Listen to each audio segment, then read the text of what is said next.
وإن منكم إلا واردها كان على ربك حتما مقضيا ثم ننجي الذين اتقوا ونذر الظالمين فيها جثيا وإذا تتلى عليهم آياتنا بينات قال الذين كفروا للذين آمنوا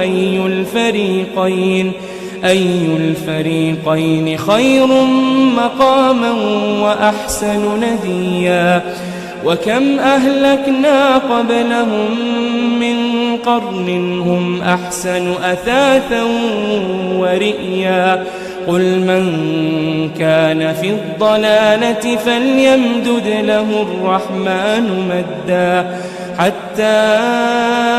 إذا رأوا ما يوعدون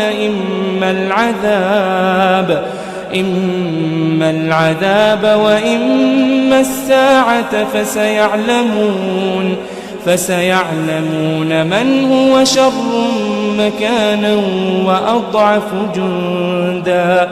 ويزيد الله الذين اهتدوا هدى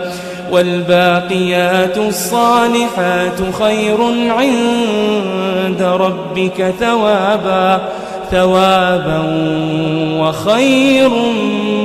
مردا أفرأيت الذي كفر بآياتنا وقال لأوتين مالا وولدا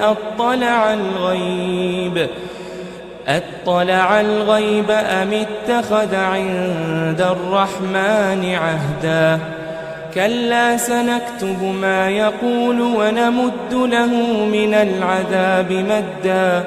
ونرثه ما يقول ويأتينا فردا.